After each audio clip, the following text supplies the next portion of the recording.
Halo guys, Assalamualaikum warahmatullahi wabarakatuh. Perkenalkan, nama saya Khairunisa. Saya berkuliah di Universitas Islam 45 Bekasi, Fakultas Ekonomi, Prodi Manajemen. Di sini saya akan membahas tentang perbedaan MSDM internasional dan MSDM domestik. Sebelumnya, saya membuat video ini bertujuan untuk memenuhi tugas dari mata kuliah MSDM internasional dengan dosen pengampu Ibu Sukwati Dewi Asrika. Perbedaan MSDM domestik dan MSDM internasional. MSDM domestik adalah keterlibatan Departemen SDM dengan keluarga sangat terbatas, atau sesuatu yang berhubungan dengan permasalahan dalam negeri. Sedangkan MSDM internasional adalah penggunaan sumber daya internasional untuk mencapai tujuan organisasi tanpa memandang batasan geografis, atau menyangkut bangsa dan negeri seluruh dunia. Pengertian ekspatriat adalah seseorang yang tinggal sementara maupun menetap di luar negara di mana dia dilahirkan dan dibesarkan, atau dengan kata lain, orang yang berkeluarga negaraan asing yang tinggal di Indonesia. Biasanya karena suatu tugas negara atau profesional. Hampir setiap negara memiliki ekspatriat yang berasal dari berbagai negara.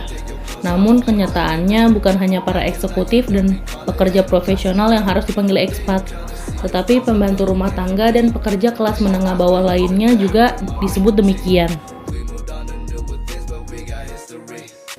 Dilihat dari aspek mata uang.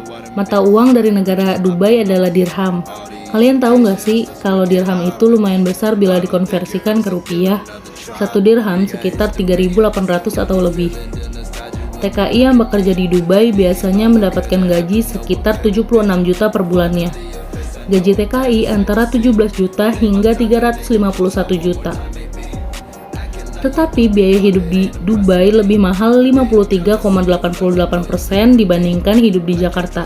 Dan biaya sewa properti di Dubai lebih mahal 192% dibandingkan dengan Jakarta.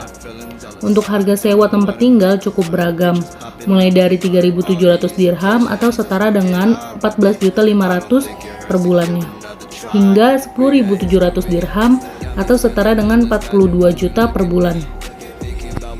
Sedangkan Indonesia, mata uang dari negara Indonesia adalah rupiah. Di posisi keempat, mata uang terendah di dunia 2021 adalah rupiah Indonesia. Padahal Indonesia adalah salah satu negara kaya dari Asia Tenggara. Meski ekonomi Indonesia tergolong stabil, namun nilai tukar rupiah masih sangat rendah.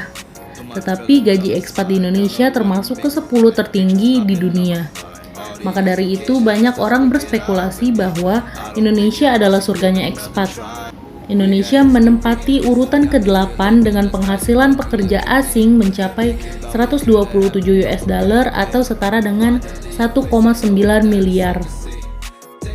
Dilihat dari aspek akomodasi, transportasi umum di Dubai dioperasikan oleh Road and Transport Authority atau RTA yang terdiri dari Dubai Metro, bus, angkutan udara, dan Abra atau taksi air. Untuk wisatawan, terdapat satu tiket RTA yang disebut dengan One Day in Dubai. Untuk harga Abra sekitar 1 dirham yaitu Rp3.800 untuk sekali jalan dan langsung dibayarkan ke pengemudi.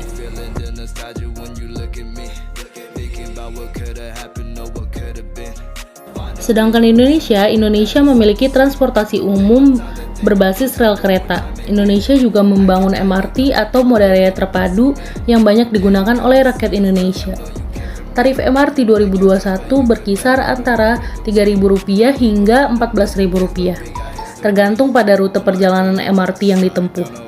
Artinya, harga tiket MRT Jakarta 2021 bisa berbeda-beda tergantung naik dan turun tujuan stasiun kalian. Selain kereta, Indonesia memiliki banyak transportasi, mulai dari transportasi khas Indonesia sampai transportasi modern. Contoh dari transportasi khas Indonesia adalah beca, bajai, dan delman. Lalu contoh dari transportasi modern di Indonesia adalah MRT, komuter lain, kapal laut, dan bus. Jadi, transportasi umum memudahkan ekspat dan pribumi untuk berpindah dari tempat satu ke tempat lainnya. Pictures popping on my mind. All these occasions, let's work it out with me. I don't think it hurts to give it. Dan dilihat dari aspek musim, Dubai hanya memiliki 2 musim, yakni musim panas dan musim lebih panas.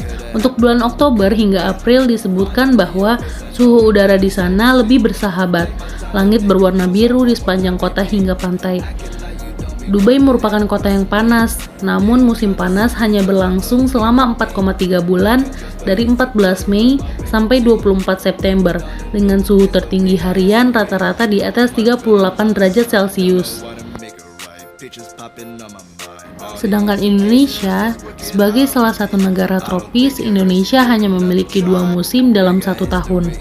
Musim ini tidak lain adalah musim kemarau dan musim hujan. Saat musim kemarau, suasana sebagian wilayah Indonesia kering dan panas. Dilihat dari aspek agama, Islam adalah agama mayoritas di Uni Emirat Arab atau Dubai. Semua emirat berpenduduk mayoritas Islam. Sekitar 85% Islam Sunni dan 15% lainnya Islam Syiah. Tetapi terdapat agama lain selain agama Islam seperti Kristen dan Buddha.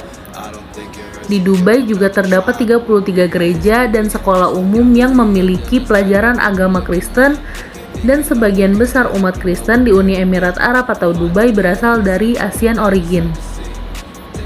Lalu penganut Buddha mencapai lebih dari 0,3% dari total populasi Timur Tengah.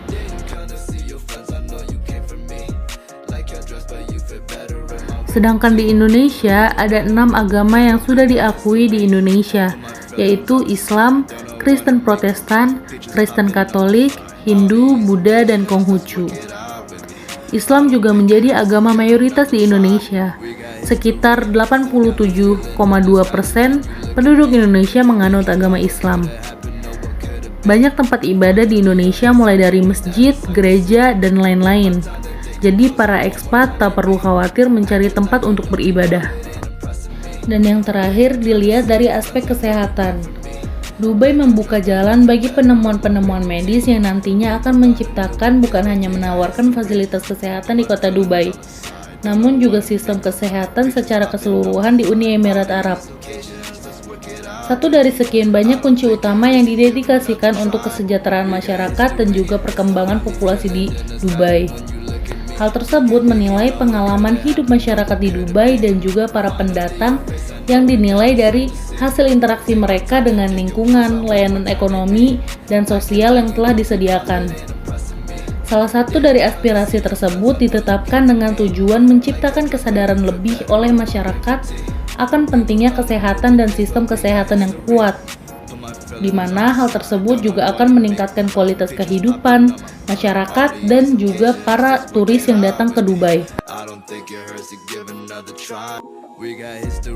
Sedangkan Indonesia memiliki JKN atau Jaminan Kesehatan Nasional, yaitu program pelayanan kesehatan dari pemerintah yang berwujud BPJS Kesehatan dan BPJS Ketenagakerjaan.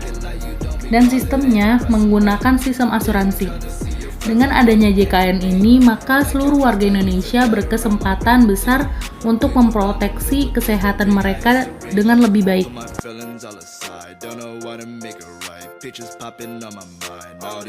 Sebelum menutup pembahasan ini, saya ingin menyampaikan bahwa Presiden ketiga Indonesia yaitu Bapak B.J. Habibie pernah berkata, kualitas sumber daya manusia merupakan kunci keberhasilan masa depan bangsa. SDM yang unggul dan berdaya saing akan mengantarkan Indonesia sejajar dan disegani negara lain. Sekian pembahasan dari saya, semoga video ini bermanfaat. Dan perlu diingat, belajar bukan hanya mengetahui apa yang harus kita lakukan, tetapi melakukan apa yang sudah kita ketahui. Terima kasih telah menyimak video ini. Saya tutup. Wassalamualaikum warahmatullahi wabarakatuh.